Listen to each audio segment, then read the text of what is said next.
little late as usual. That's just how I roll. It is called a meaningful mess for a reason, for sure. But again, traveling this evening and things, I never get anywhere at the time that I was hoping to get there. So heading to Dallas, and again, traffic was an issue. So I apologize for hopping on late, but I know that a lot of you watch these later. And so I'll still include the resources and all of the things that I talk about in the comments below, so that if you're hopping on later, you can definitely do that. If you're on now, feel free to leave a comment and just tell me kind of who you are. If you have any questions or anything to share kind of throughout this live, feel free to do so as well. So again, I apologize, but I'm really excited to be on and to talk a little bit about writing. Now, I want to say right out of the gate, because this is important, I am not a writing teacher. I'm not going to share like research-based things with you guys. I just want to share some thoughts that I have around writing based on my own children, some of the things that I used in my classroom that was powerful.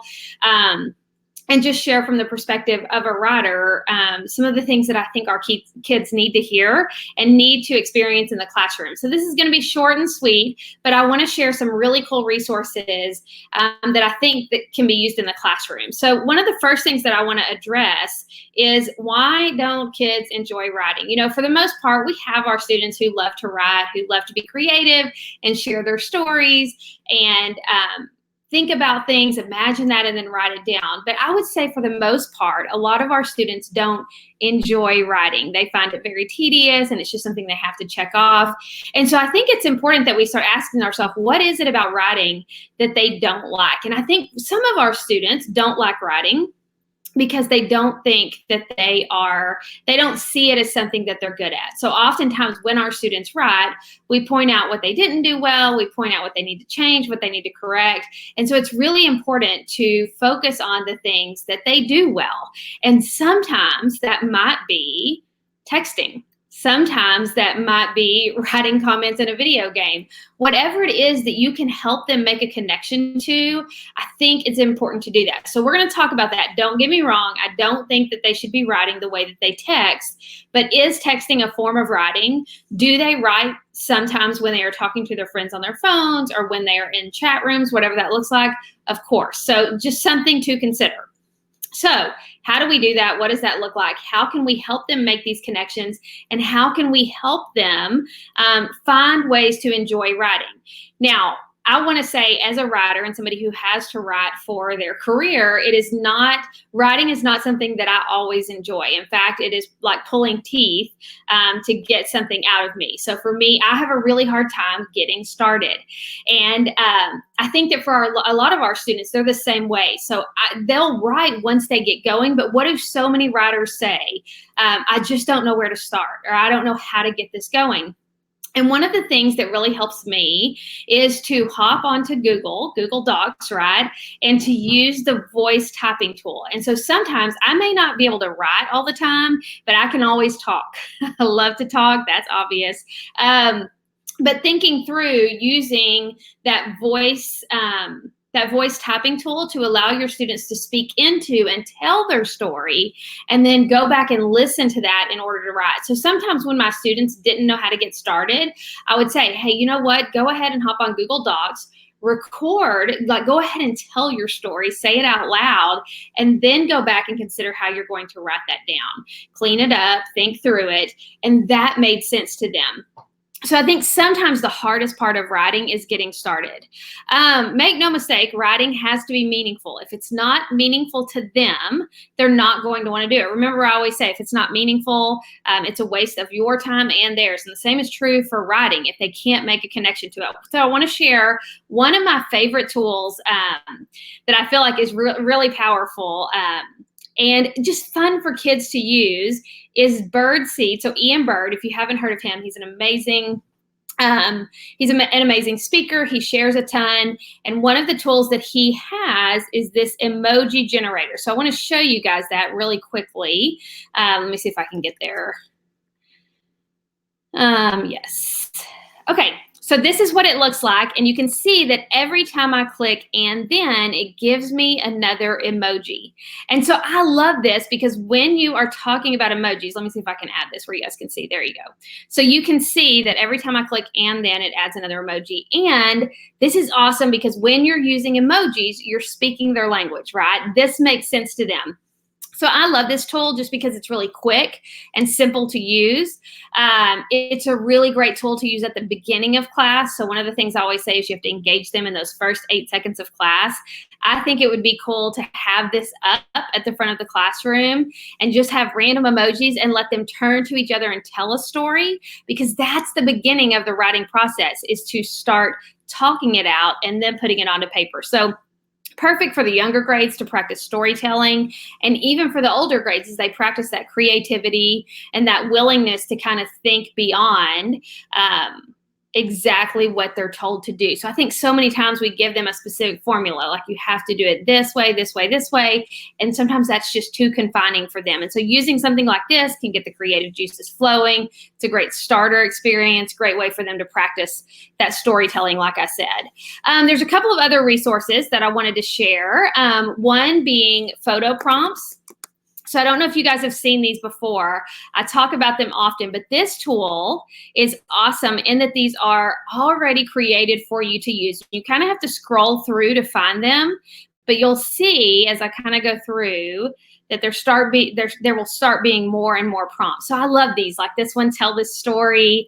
One of my favorites is, let's see if I can find it. Your story must include a crime-fighting snail. Like that's fun. That's an engaging writing prompt. And I know that writing can't always be cute and fun prompts, but could this be a way to springboard them into wanting to write and enjoying to write? I think definitely yes. So as you scroll through, tell the story of Pac-Man from the perspective of the ghosts. And those of you that are gifted specialists or work with gifted learners, you know that one of the depth and complexity icons is multiple perspectives. And so there's a ton of these in there that kind of address that multiple perspective aspect. For middle school and high school students, there's also writing prompts, tumblr.com. And so that looks like this. And so as I scroll down, you'll see that these are just a little bit deeper. They have a little more information. Let me find some of my favorites. I have to go through several. They keep adding to these. And so the list just grows and grows. And so I always have to go further back to find my favorites. I'm sorry, I'm scrolling through so quickly, but you can see how many there are.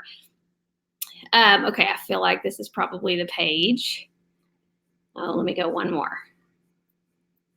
I want you to see these because I want you to think about how you could use them in your classroom. Here we go. Okay, so this one, for example, is a favorite. The owners of these 2 fridges go on a blind date, tell the story. That's a really cool writing prompt. It's such a great way to get your students noticing details. I always say, I show this all the time when I present. And just recently, there was a guy in the audience and he said, why is there a flag in that one refrigerator, a United States flag? And I was like, there's not. And then I looked, and as many times as I've looked at this, I've never seen that flag. And it's very much there. You guys can see it. And then here's another one. Which door would you be most likely to step through and why? And so they really have to practice thinking critically, justifying their responses, all of the things that we need them to do when they have to write in different formats and through different ideas. So between the emoji generator, I showed you guys that writing prompts, and this is the address for writing prompts. Those are the ones that have a few more words. I would say those are probably for upper elementary, meaning 4th and 5th, middle school or high school students, and then there's also photo prompts as well. So check those out. Feel free to. I do always like to say Tumblr is probably blocked in your district or maybe blocked. So it's a good idea to go get these from these websites, clip them, screenshot them, and put them into a Google Drive so that you can use them when you want to in your classroom with your learners.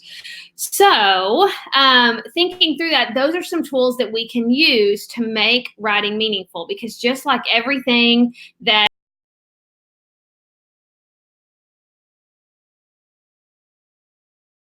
engage in. So one more thing that I want to talk about is connecting to their right now. And so, we talked about the emojis. That's one way to do that.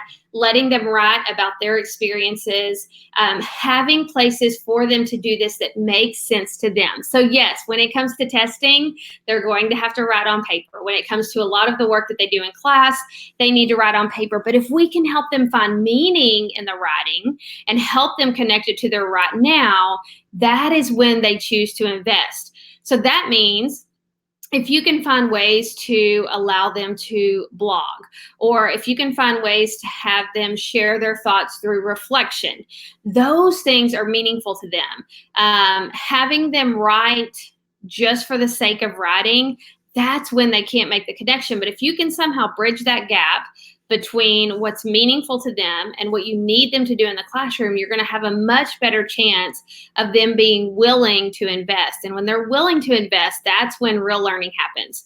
So thinking through that, I hope some of those tools are beneficial. I hope that they are things that you can use in your classroom. I realized tonight was fast and furious, and there were a lot of bumps along the way. But I just want to say thanks for your patience. Thanks for joining tonight. And if you watch this later, if you have any questions, if you have any comments, feel free to share those.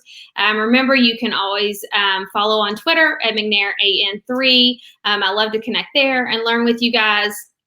Check out the website, andymcnair.com, tons of resources, and hopefully a blog post on this topic coming soon. And then you can always listen to the podcast on Apple Podcasts or wherever you listen to podcasts, and you can find it by searching A Meaningful Mess. So thank you so much for joining me for Meaningful Monday. I know that I really apologize for being late, and hopefully next week things will calm down a little bit, and I won't have to be on the road and trying to find a place to do this.